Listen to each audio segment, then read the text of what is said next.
Brian insofar as it is.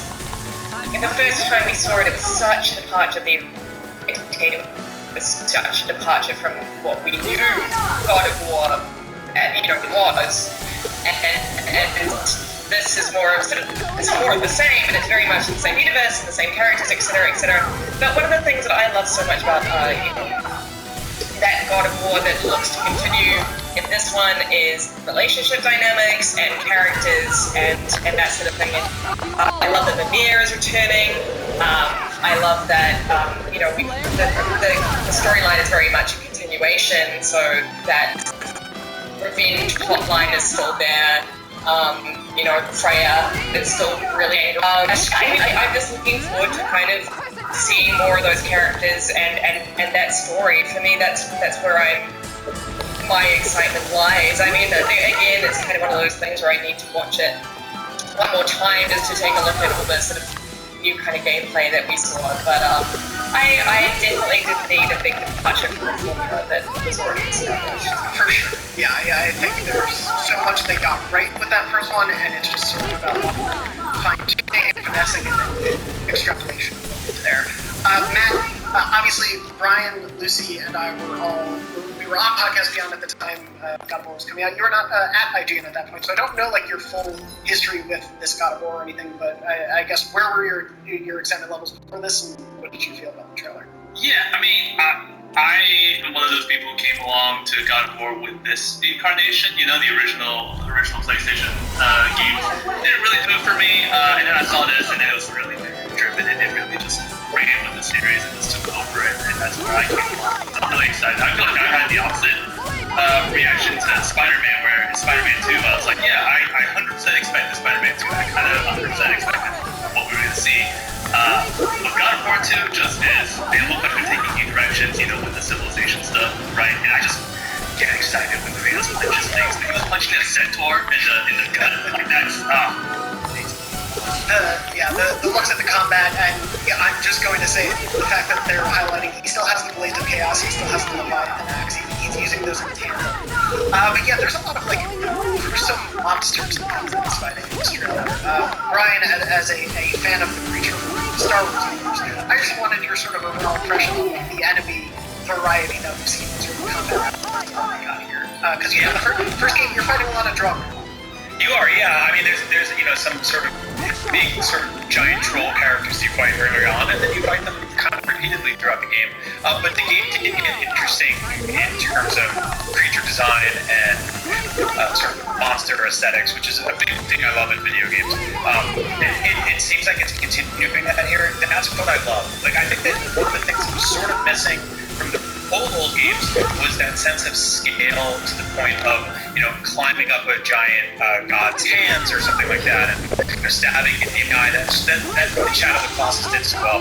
And so I hope they get that a little bit here. Obviously, you had moments of that in the last game, but there's a great opportunity to ramp that up more and more here. But also, the combat was just phenomenal in the last game, and it scaled really well to people who really wanted to get into it. There were the sort of Valkyrie fights that you could go in and play like you're playing a FromSoft games, and just really go high level, or you could just kind of stick to the main path and just fight through grunts and some bosses. So I think there's going to be a lot of variety here when it comes to that kind of stuff. Yeah, and for those out there, know that there's no shame if you also jump into fight. Lizzie, I want to talk a little bit about also the sort of environmental scoring of the trailer. Obviously, with Ragnarok and the idea of winter is coming and all of that, there was sort of a bit of a varied nature to things in the first game because you went to different realms. But it's hard to tell here, are we going to be realm swapping or are we not? But what was your sort of impression of, I think, the locals in this trailer? We see a lot of wintry areas, some civilization-based, rivers and everything. Do you want something that goes pretty varied, or how centralized do you think it would be? I had to guess based on what we see. Totally off the cuff. I'm going to kind of steer that in a little bit of a different direction, in that I'm pleased that it looks like they're keeping the sort of open linear nature of the original. I'm just going to say original because it was a prequel. so you felt like there was lots to explore, and there was, but it wasn't open world, and every single part of it felt very purposeful in that way. FromSoft games do that as well. They sort of, it feels like there's loads to explore and lots of cool secret areas, and there are, but you're still sort of on a more or less linear path, and that to me is kind of these days my favorite type of game. I like areas that are sort of like, okay, you can go here and you can go there and you can go over there, but there's a path that you're obviously meant to go on, and I think that the variety of the environments we saw here look great. I'm just really stoked that it looks to be, again, I know I'm a broken record, but it looks to be a continuation of what we used to. Josie, that genre should get a title. Okay. I'm sure, like, every single developer who makes a game like this has their own version of that title. But I'm going to say open world linear. Openish. Open linear. I have only 8 hours a day to play games. Every genre eventually gets its weird portmanteau. We'll probably get there at some point. Unfortunately, we're having a little bit of technical difficulties, so we're actually going to have to wrap up the show in a minute. I know this is a bit of a surprise to the cast, but don't want to risk an issue and have the show crash out halfway through. So just very quickly, because obviously there was a lot more in the show, and we'll dig into things in the next episode of Podcast Beyond. But, of everything else shown off, just to maybe quickly quote a few things that you enjoyed. Ryan, what else was there that you enjoyed, just to wrap off quickly?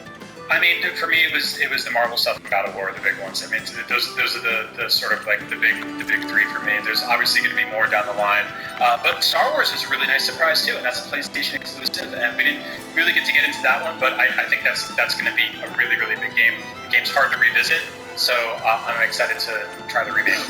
Yeah, KOTOR. For those, since we didn't mention, KOTOR is coming console exclusive to PS5 at launch plus PC. Very exciting to see that remake. Missy, what about you? Sorry, it's KOTOR. I know that Brian just said it, but like, if I'm being honest, I haven't played that game for many years, and I'm so excited to actually play a remake. So the game I remember just heaps better. I hope so too, especially because I don't remember the game at all. So probably heaps better progress. Yeah, just really cool things out of Japan from what I saw. Tokyo Ghostwire and Forspoken, really great shit for that trip. Forspoken looked really cool in the latest trailer we saw. We, of course, did get Ghostwire Tokyo trailer. We got another Deathloop trailer just before they managed to come out. And a bunch of other stuff that we'll be covering all on IGN.com, YouTube.com/IGN, all of our, Podcast Beyond. Probably next week is going to be to catch up on this week. But Brian, Lucy, and Matt, thank you so much for joining us. This episode's under actually. But it was a blast to do with all of you, and thank you to everyone out there watching along with us, watching this live show. Thank you so much for joining us. We'll see you next time, and as always, beyond.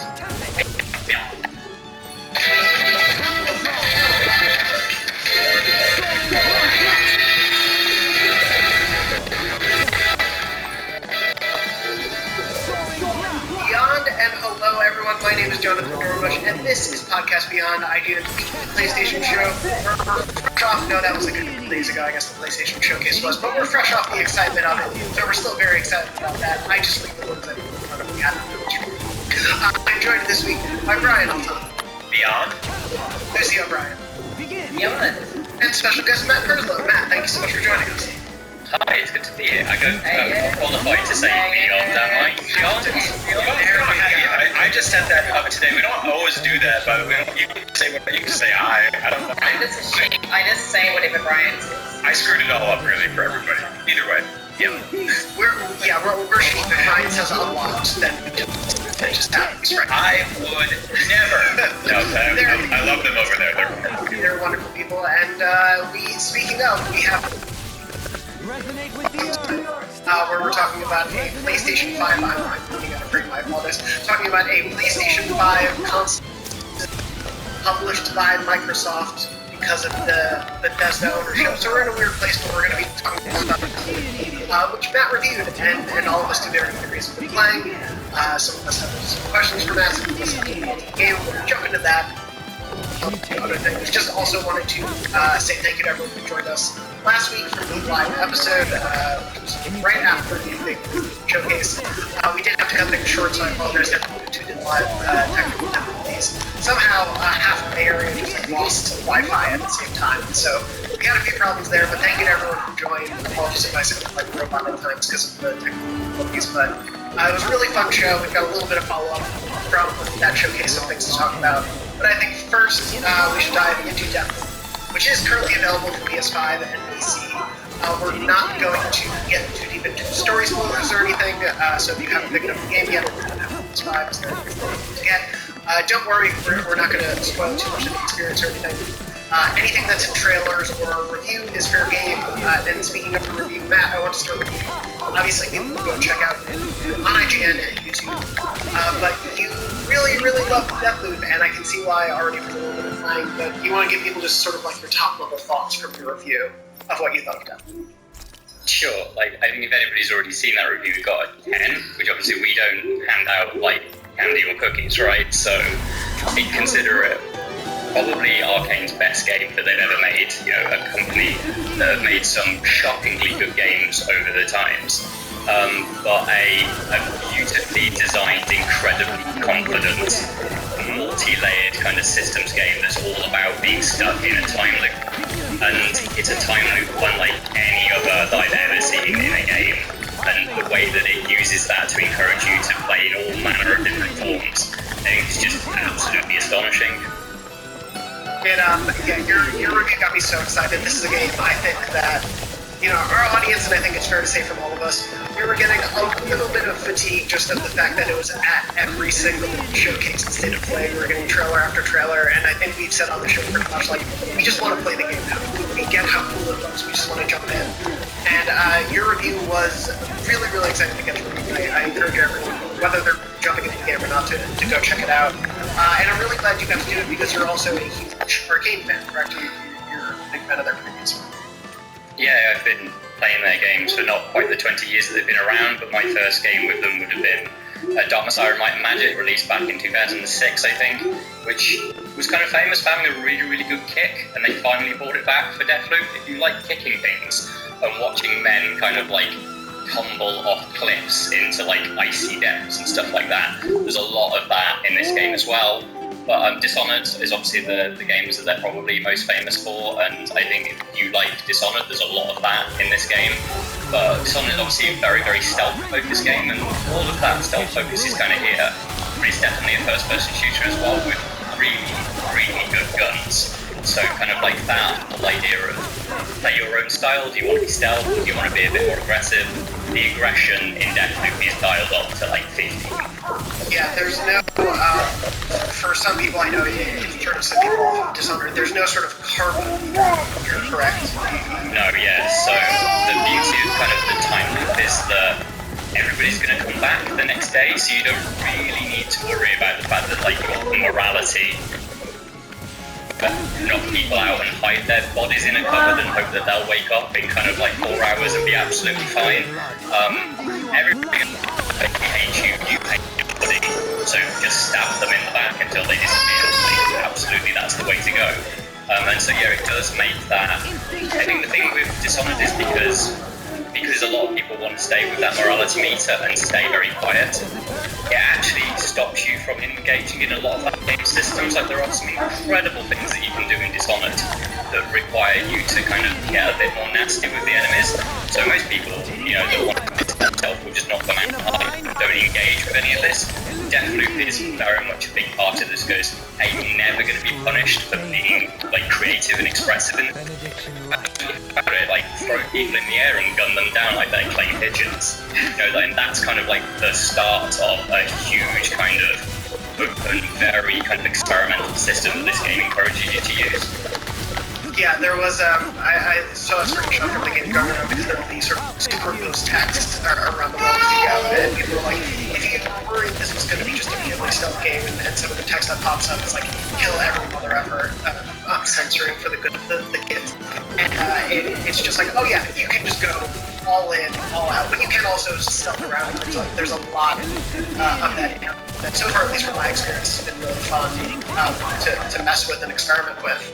But before I throw to the rest of the cast, I did want to also mention one of the things that complicates that is the really unique sort of multiplayer sequence where you're typically playing as Colt, or you can jump into another person's game. Other people can jump in your game as Juliana, who is hunting down Colt on the island.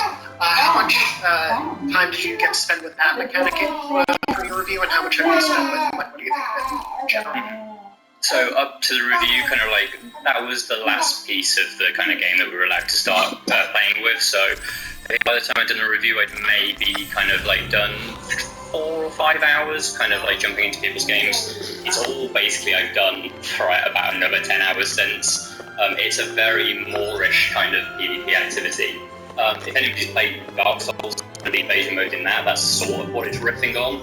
But whereas Dark Souls is kind of about setting up kind of like those master duels with someone else and kind of seeing who's the best kind of swordsman or axeman or magic fighter, Deathloop is much more about cat and mouse, like setting up ambushes, using the map knowledge that you've learned over kind of like playing through that campaign, and knowing kind of like where your target's probably going to be, because if you jump into a specific time of day in a specific area of the island, you kind of know what the cult in that island, in that section of the game is probably doing. They've probably got their eyes on this target.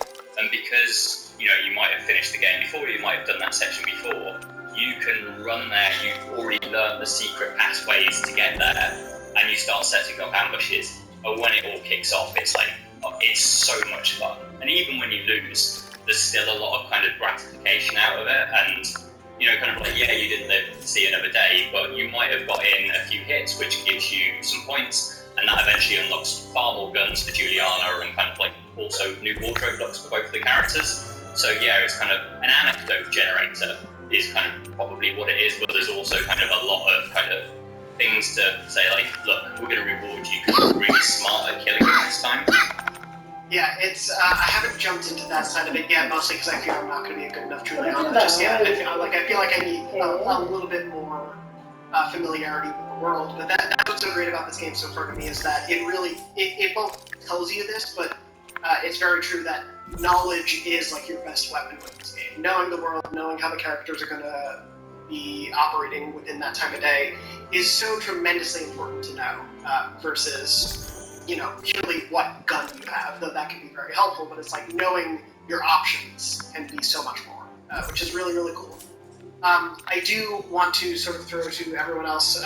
Lucy, I want to start with you, because I know you played a bit, but you also have some questions for Matt about something. Yeah, well, I mean, everyone listening, just sort of think of me as like a very dumb idiot that started the game and doesn't really have much of an idea. Like I was saying, Matt, I did read your wonderful review, but I didn't really read much else. Like I haven't gone deep into the mechanics of Deathloop because I wanted it to be fresh when I jumped into the game. So I would say I've played about 4 hours, and I've just come out of what could be described as a sort of a quite lengthy tutorial into the more you can do whatever you want kind of instruction from the game. And so, okay, these are my questions, right? So obviously you have to kill 8 targets. That's the fundamental goal of the game. You've got to kill 8 targets. You have to kill them all, as I understand, within a single loop. That's the one. Okay, so all of the loops that you go through, you're just learning more about what those targets are doing within any given moment, and then you mix and match when you're going to jump into those areas at what type of that. I'm just trying to understand the end goal here, and then ultimately you have got a massive, like, almost like Death Star game plan, and that you try and execute at sort of near end game. Is that right? Am I correct? Yeah, you're pretty much bang on the money, but like the structure is really interesting because it's both very complex, but also it does have like a layer that simplifies it out. So I think anybody that kind of knows this idea of like you've got to kill 8 targets to break this kind of time loop, but they're so spread out over the island, and not just the island, but like these time periods, because the way that it works is, I think a lot of people might be kind of worried that you've got like 20 minutes to do all of this in, like you do in Outer Wilds. It's not. The day is split into 4 individual segments. So you've got morning, noon, afternoon, and evening. And you go into the first segment, and you can stay in morning for as long as you want to get all the things you've done. And then when you're ready to progress, it'll then go to afternoon. But things change, and that changes the way that all the maps do. And you can only ever go to one of the 4 districts on the island in a time period. So you couldn't, if there were 3 things in the morning to do, you can only choose to do one of them because you can only go to one district. Now that sounds like you've got to kind of spend an awful lot of time like replaying those 4 segments over and over to figure out, well, how exactly do I do all 8 of these targets in one day? It's much more objective kind of based than that. You are actually following the storyline in a way that kind of Dishonored does, but whereas Dishonored is taking you from level to level to level, and they're always different, and those are different. This storyline is just taking you from the time period around the island to the point where it's actually probably better to think of this as a Metroidvania game, but whereas kind of like those sort of games, you get like, let's say halfway through the game, you find a key, and it's like, now you can go back to the first area you didn't bring back to the start of the game, and now that's unlocked. Think of that. It's like you get halfway through the game and you can get a piece of information. Like say, remember that door that was in the morning, but it's now the evening, and that door you've never been able to get into. When the day starts again, it's going to be open again, and that area is going to be open for you to go into it. And now you've got this key code that's going to let you in that door. And there's going to be something in there that helps you understand how this puzzle gets fit together. So, as smart as it kind of frustrated by the game to make sure that you never go out and you never sat there thinking, how on earth do I fit this? There's always something that helps guide you. But the way it does that still enables you to feel very smart about the way you did it. Let's keep our eyes on the prize. Interesting. Okay, so my question then would be, and you understand it a little better, but my question would be like, do you get to a point where it's like, right, I've got all the knowledge I need to attempt to like kill all these people in one drink?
Healing Leave me all alone here.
That'll teach us for getting cocky.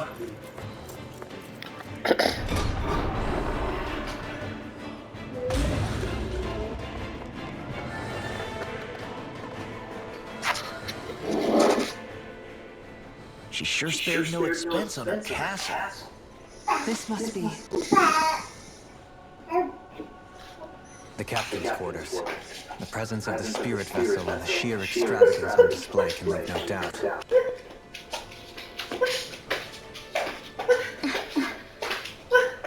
There's no one here. Yeah, but I doubt she's out for a moonlight stroll. You think she jumped ship and ran away again? I doubt it.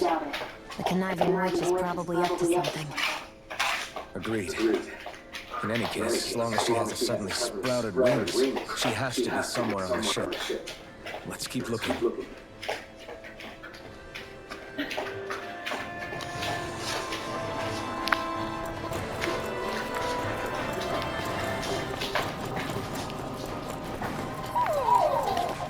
What's wrong, sweetie? Is something scaring you? Maybe he just doesn't like being in her room. I think there's more to it than that. What could it be?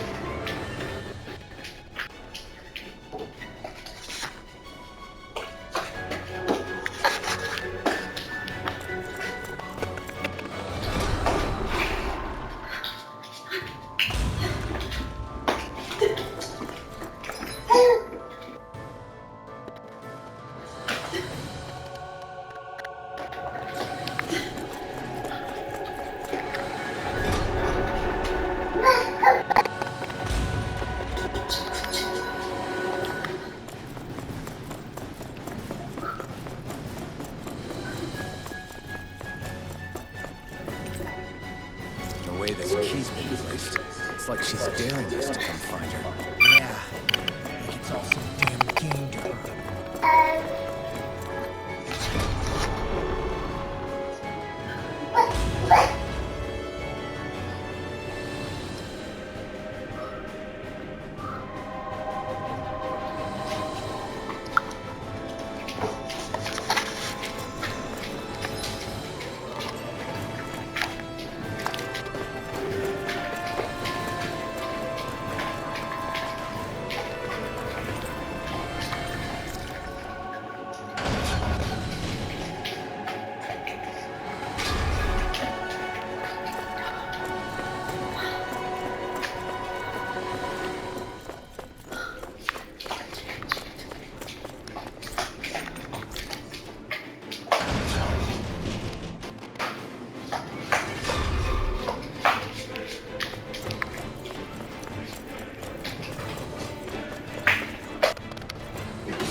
ship's cargo? What a pain.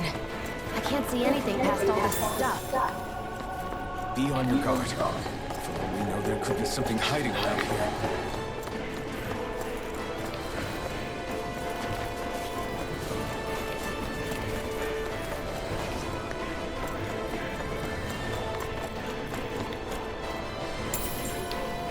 I wonder if we can use this.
Our work is done here.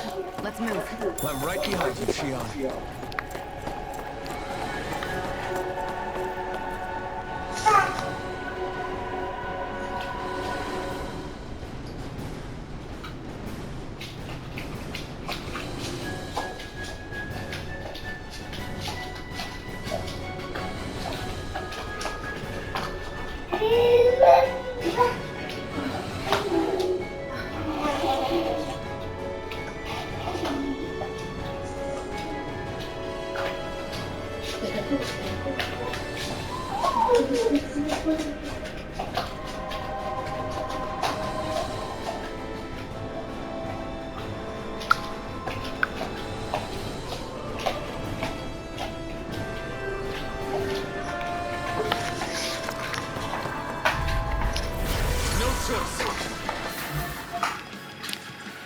Glacial spear. Here's evil.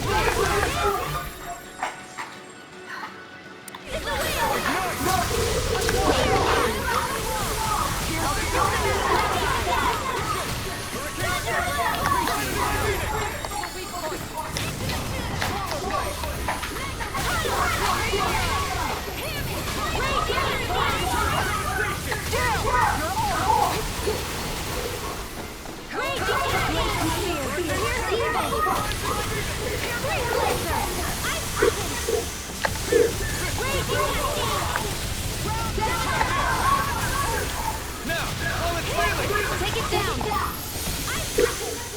Here, let me help.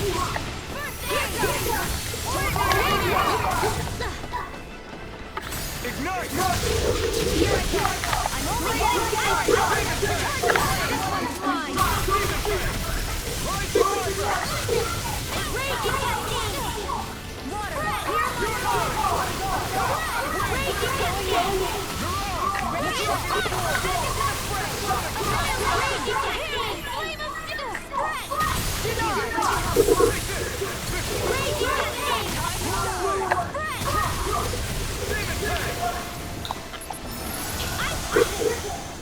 I'll show you just how strong my arms really are!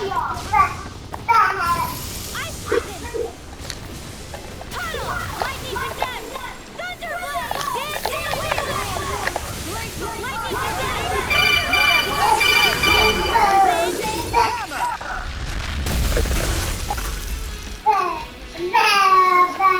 We're still standing. Barely.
This'll make us even more formidable.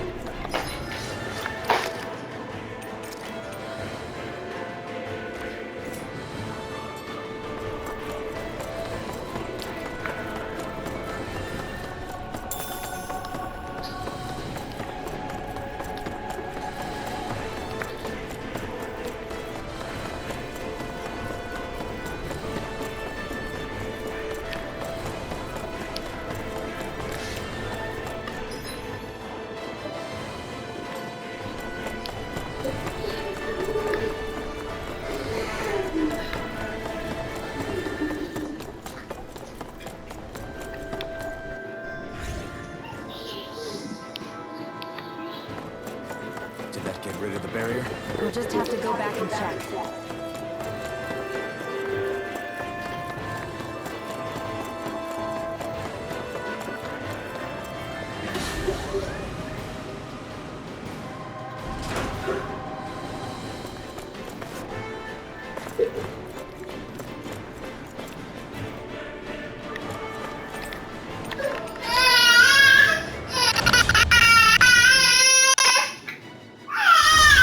You can do it. You can sit down. You fit.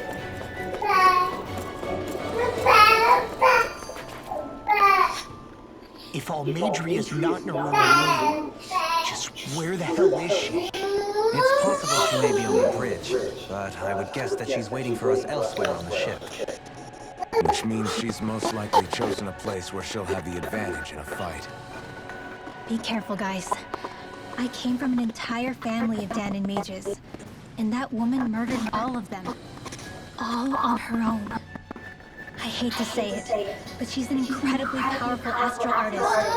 We already know she specializes in controlling wind astral energy. But on top of that, she might try to set that monster on us again, too. Right.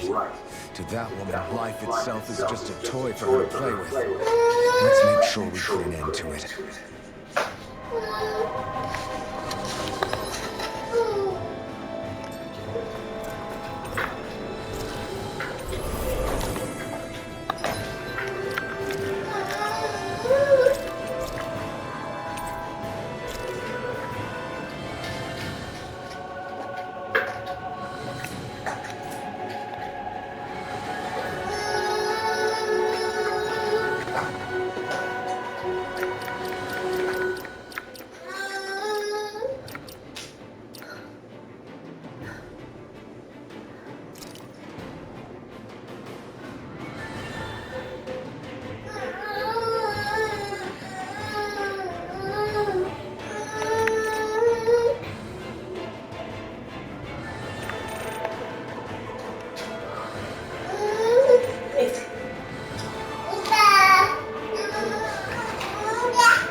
Almatria!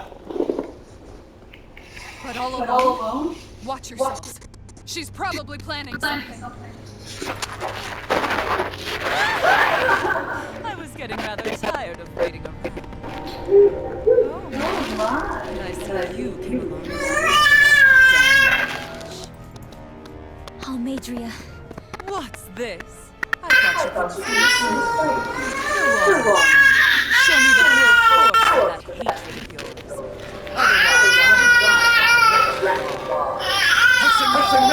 How can you smile while causing pain to so many others? That's the way of those who possess great power. The very way. Those with power set the example. And those with though you two seem to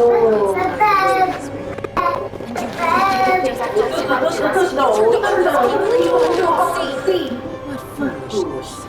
It's only natural that the fate of a slave differ from that of its owner. Very well, I admit I did fan the flames just a tad back in the years. But it wouldn't be the slightest if there hadn't been a spark. It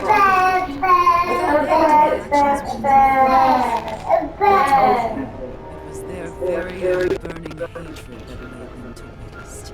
To save all life was simply laying feet. No one's perfect. We all have darkness in our hearts. The atrocities that you've committed, they're unthinkable.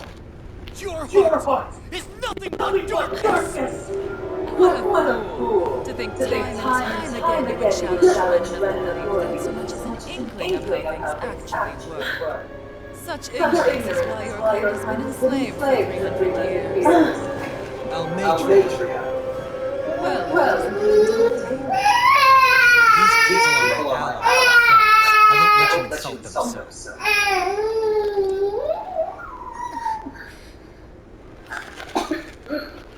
my, what a shock. I never would have expected you to claim mere slaves as your companions. If I didn't know any better, I would question your noble lineage. Oh, how far the mighty have fallen. A traitor such as yourself hardly deserves to be called a bull. You are nothing compared to Dolphin. He would never stand by. His people hollow. What matter? You're descended from those who allowed the power and knowledge entrusted to them to wither away. Your beautiful family may have feared it, but I do not.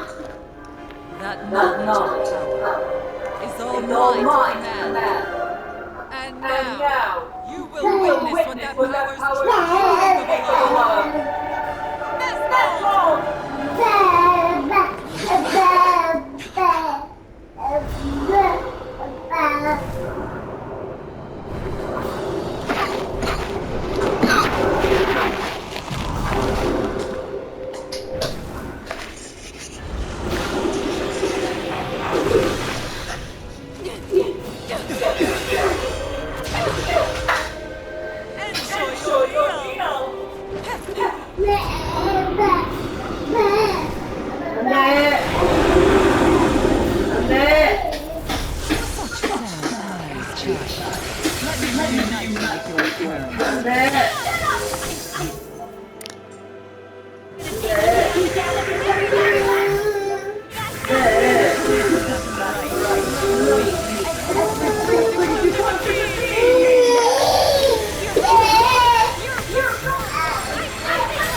What's she doing now? She's infusing her beast with more power.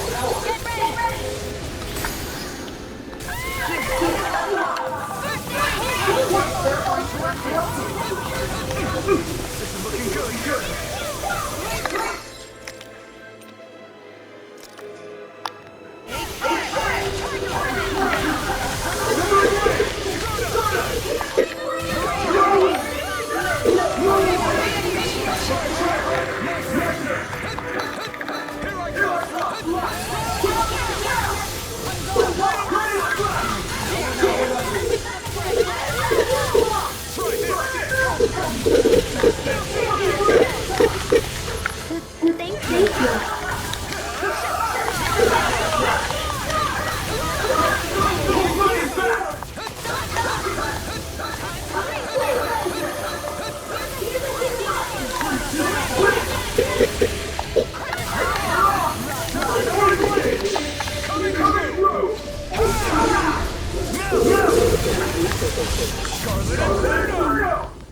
Will this help?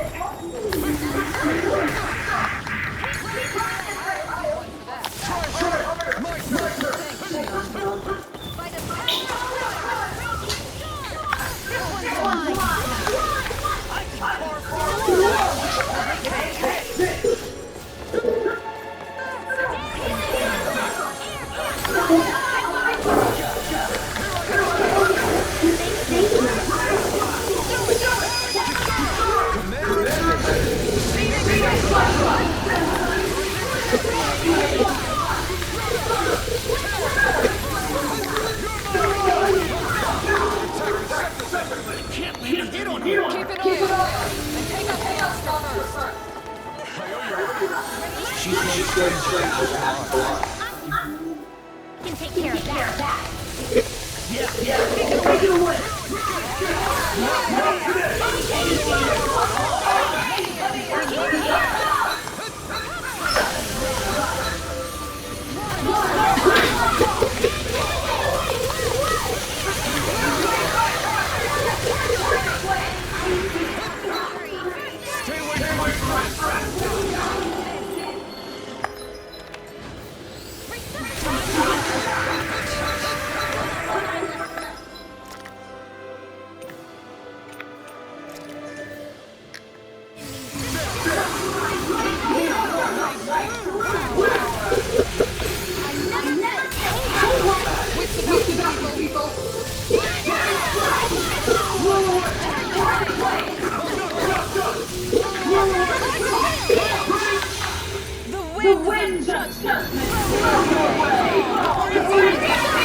You murdered my mother and father.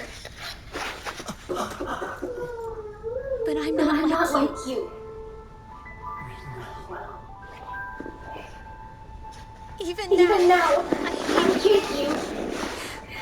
But here I am, unable to let go. Honestly, even if I took my hatred out on you here and now, it wouldn't make me feel any better in the long run. I realize that now. So, I won't kill you. I'll take you in and make damn sure justice is served the right way. You would dare mock me, foolish useless pity. I won't allow you to. It's not about what you think. Or being Dan or Renan. Because you'll atone for the crimes you committed. And that's all.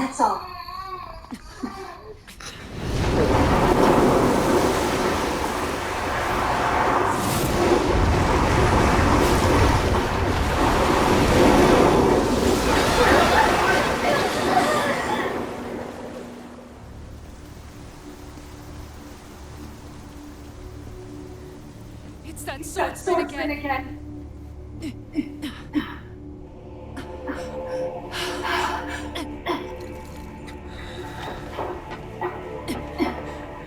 Lord Volron, what brings you here?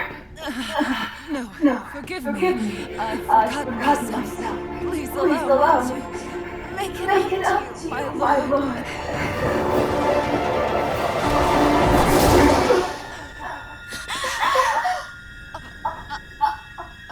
Silence now. Does it hurt? But shh. That pain is proof you're still alive. Enjoy it.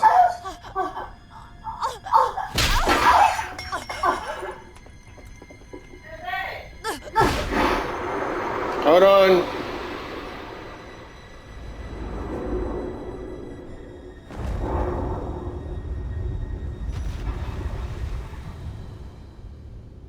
Volron.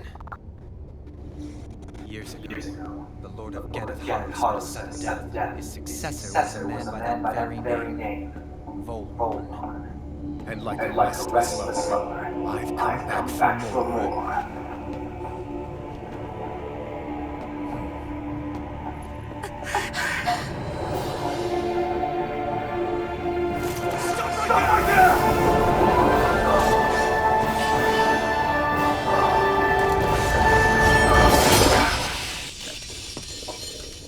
Think you can cut me down?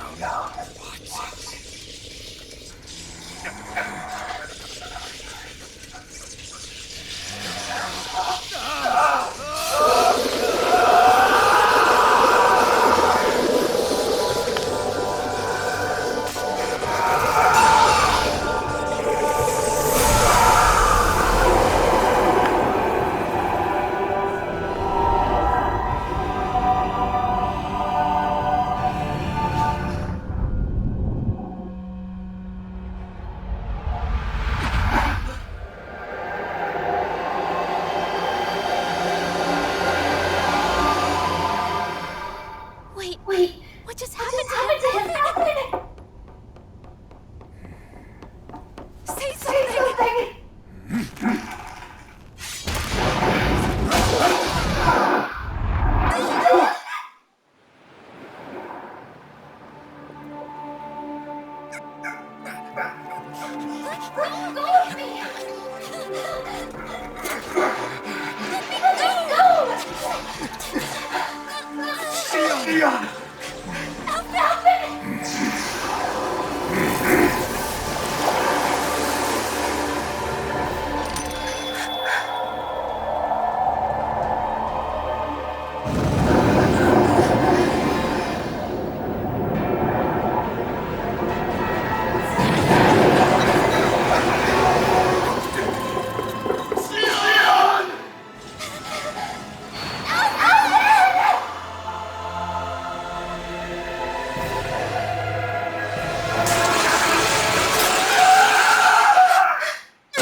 Come and find me.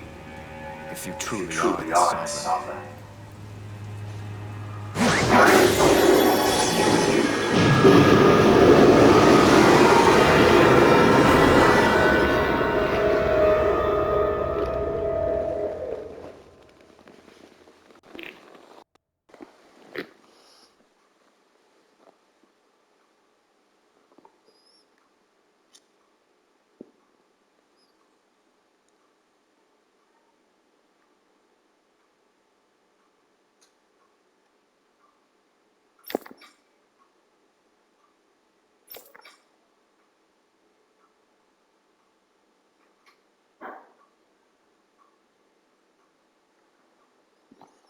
After all this time, I'll be free from this hell.